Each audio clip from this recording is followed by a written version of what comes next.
प्यारे दोस्तों नमस्कार। आप सभी का भास्कर बीरबल सिंह की तरफ से हार्दिक अभिनंदन। और सभी भाई और बहन जो लगातार आप वीडियो देख करके सहयोग कर रहे हैं उसके लिए बहुत बहुत धन्यवाद और आभार।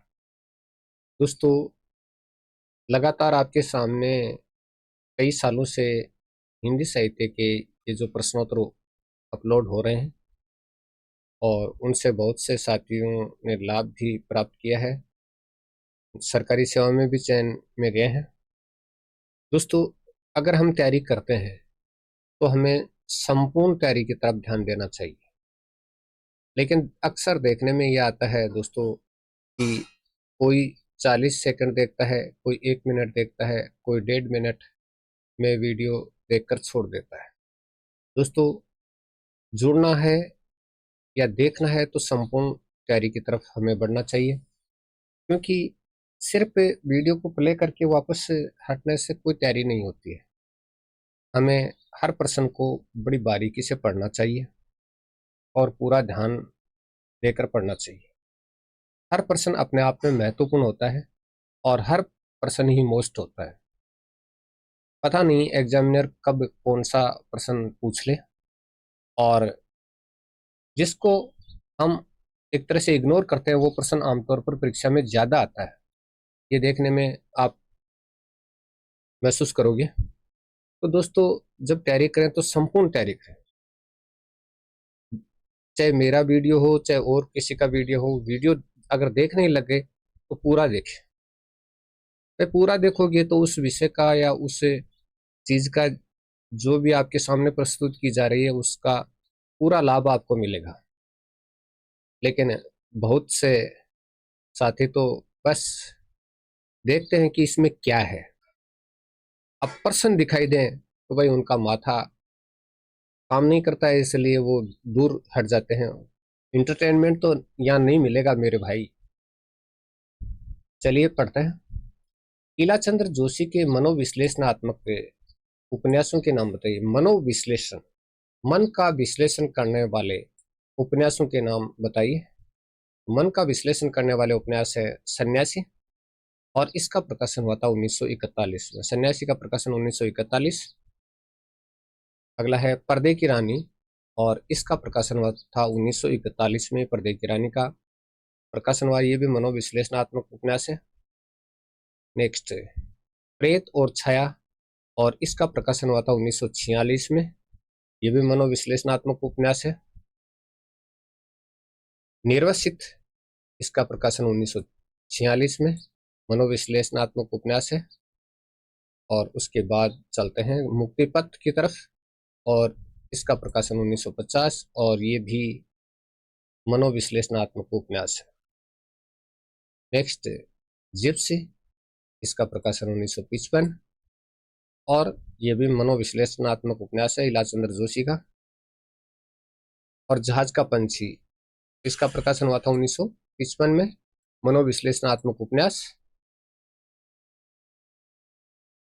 और ऋतु चक्कर, प्रकाशन वर्ष 1973, मनोविश्लेषणात्मक उपन्यास। अब इस बात से एक बात तो जाहिर हो जाती है कि इलाचंद्र जोशी ने बहुत सारे मनोविश्लेषणात्मक उपन्यास लिखे हैं, यानी जिनमें मन का संपूर्ण रूप से विश्लेषण किया है।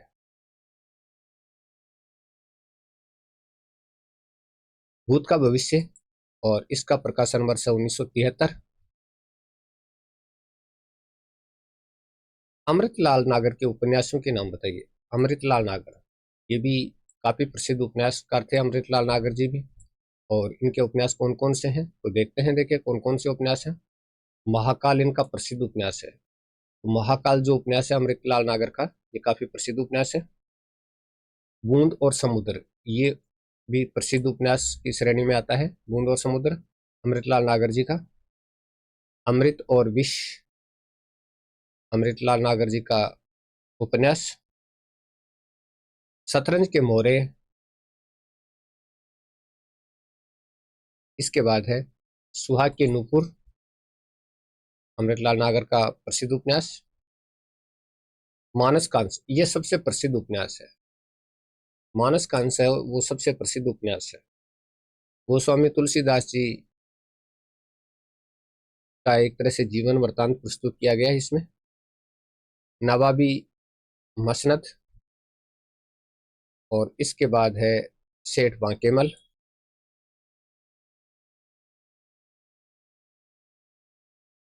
और अगला उपन्यास है एकदम नैमिषारण्य। एकदम नैमिषारण्य उपन्यास है अमृतलाल नागर का।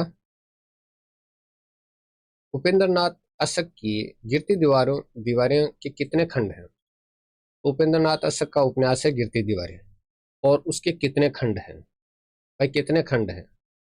प्रसिद्ध उपन्यास है गिरती दीवारें, और इसके कितने खंड हैं? तो दोस्तों इसके 3 खंड हैं।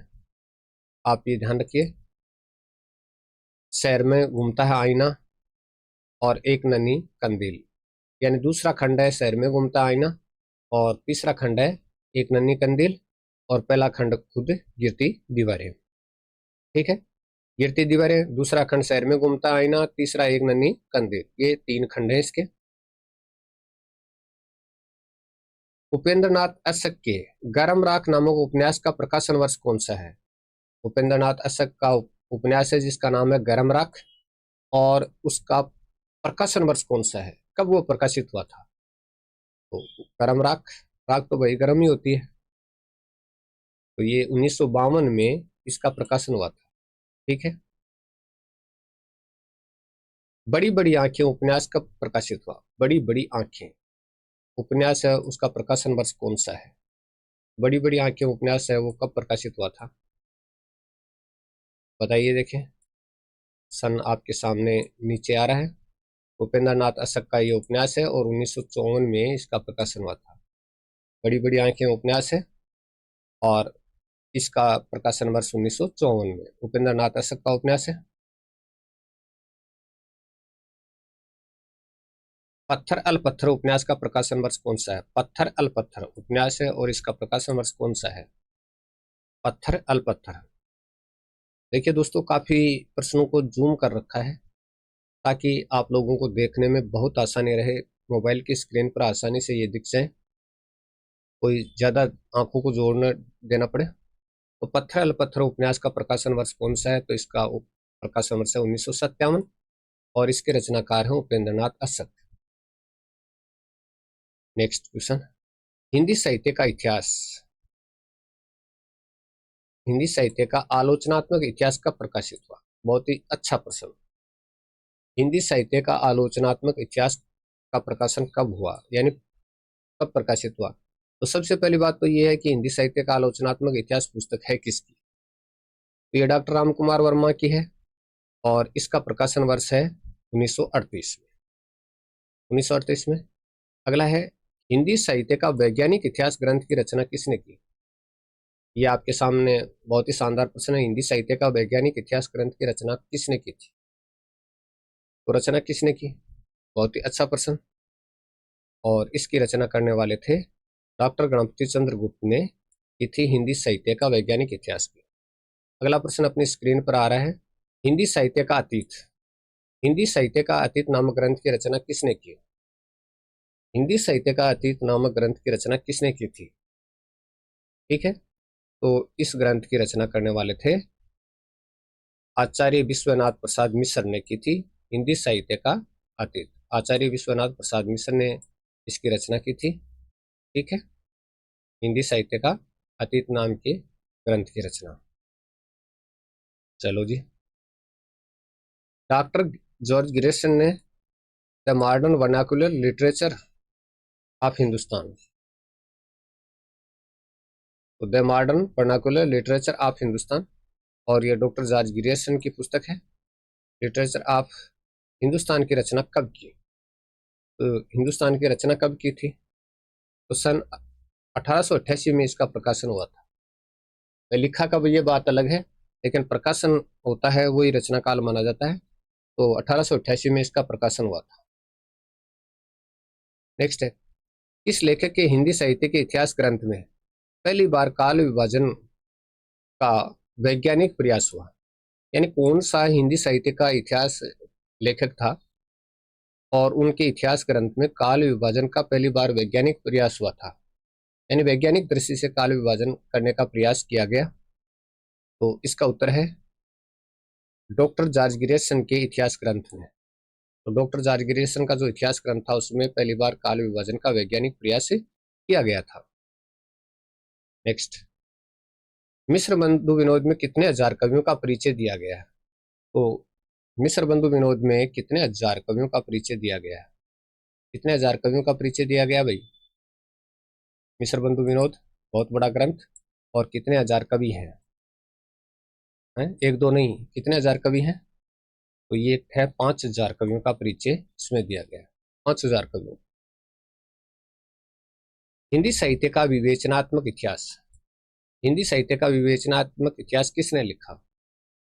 आप देख रहे हो कि आगे कट रहा है तो, लेकिन मूल बात आ रही है। तो हिंदी साहित्य का विवेचनात्मक इतिहास किसने लिखा? तो 1930 में सूर्यकांत शास्त्री ने लिखा था हिंदी साहित्य का विवेचनात्मक इतिहास। 1930 में सूर्यकांत शास्त्री ने।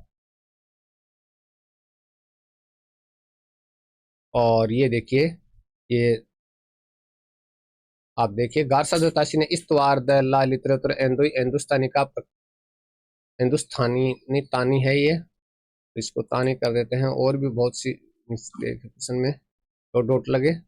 तो इस्तवार द ला लिटरेचर हिंदुस्तानी का प्रकाशन कब हुआ? तो इसका प्रकाशन हुआ था प्रथम खंड 1839 में और दूसरा खंड 1847 में प्रकाशित हुआ था। इस्तवार द ला लिटरेचर हिंदुस्तानी का प्रकाशन। ठीक है, अगला क्वेश्चन, चंद्रधर शर्मा गुलेरी हिंदी भाषा का उद्भव कौन सी शताब्दी मानते हैं? बहुत ही ये शानदार प्रश्न है। चंद्रधर शर्मा गुलेरी हिंदी भाषा का उद्भव कौन सी शताब्दी मानते हैं? कौन सी शताब्दी को मानते हैं भाई? तो ये मानते हैं 7वीं शताब्दी। 7वीं शताब्दी मानते हैं कि हिंदी भाषा का उद्भव 7वीं शताब्दी में हुआ था। और अब कौन सी चल रही है? 21वीं शताब्दी चल रही है। भारतेंदु काल का समय कब से कब तक माना जाता है? भारतेंदु काल का समय कब से कब तक माना जाता है? तो ये माना जाता है 1857 से 1900 तक माना जाता है दोस्तों। भारतेंदु काल का समय 1857 से लेकर 1900 तक का। द्विवेदी, द्विवेदी, ये द के नीचे वह और आएगा। द्विवेदी काल का समय कब से कब तक माना जाता है? तो द्विवेदी काल का समय कब से कब तक माना जाता है? 1900 से लेकर 1918 तक माना जाता है। 1900 से लेकर 1918 तक का जो समय है वो द्विवेदी काल का समय माना जाता है। छायावाद का समय कब से कब तक माना जाता है? छायावाद का समय कब से कब तक माना जाता है? तो छायावाद का समय दोस्तों 1918 से लेकर 1938 तक, और कुछ विद्वान 1936 तक में भी मानते हैं। तो आमतौर पर 1938 तक, और कई विचारक 1936 तक। प्रगतिवाद का समय कब से कब तक माना जाता है? प्रगतिवाद का, तो प्रगतिवाद का समय कब से कब तक माना जाता है? 1938 से 1943 तक। ये सिर्फ इतना ही 5 साल का समय प्रगतिवाद का माना जाता है, 1938 से 1945 तक। ठीक है, हिंदी साहित्य के आदिकाल को वीरकाल किसने कहा था? हिंदी साहित्य का आदिकाल है उसको वीरकाल किसने कहा था?